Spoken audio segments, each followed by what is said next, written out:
আমি জানি না আপনারা খেয়াল করছেন কিনা, ঢাকা সিটির মধ্যে যতগুলো লোকাল বাস চলে তার একটাতেও কিন্তু মানে ব্যাকলাইট যেটা থাকার কথা না ওইটা কিন্তু নাই। আবার ইন্ডিকেটর যেটা, এই দেখেন ইন্ডিকেটর, এগুলো কিন্তু একটাও আপনার লাইট না, এগুলো সব হচ্ছে রং করে রাখছে। ম্যাক্সিমামই এরকম, মানে মানে 99.99% বাসের অবস্থাই হচ্ছে এরকম যে কোনো একটা বাসের আপনি মানে ব্যাকলাইট পাবেন না, ইন্ডিকেটর পাবেন না। দেখেন এটার কোনো ব্যাকলাইট নাই, ইন্ডিকেটর নাই। এরা কখন কই থামবে, এই যে আরেকটা, কিচ্ছু নাই এটার পিছে।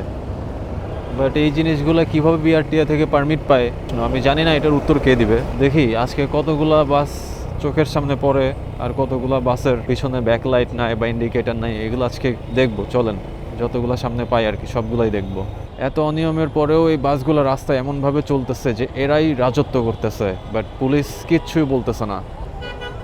ও নাইস, এইটার পিছনে কিচ্ছু নাই। এটার পিছনের অবস্থাটা দেখেন, মানে পুরা জোড়াতালি দিয়ে বাসটা পুরা জোড়াতালির উপর চলতেছে।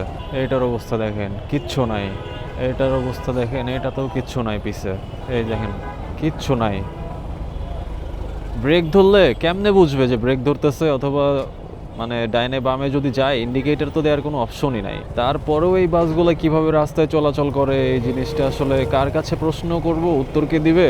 দেখেন এইটার পিছনে কিচ্ছু নাই, না আছে সিগন্যাল লাইট, না আছে ব্যাক লাইট, না আছে ইন্ডিকেটর। নাম্বার প্লেটের নাম্বারটাও ঠিকঠাক মতো বোঝা যাইতেছে না। করলো কি দেখছেন? এই দেখেন, দেখেন এই রিক্সাটারও পর্যন্ত ইন্ডিকেটর আছে, বাট একটা বাসের আমি এখন পর্যন্ত ইন্ডিকেটর পাইলাম না।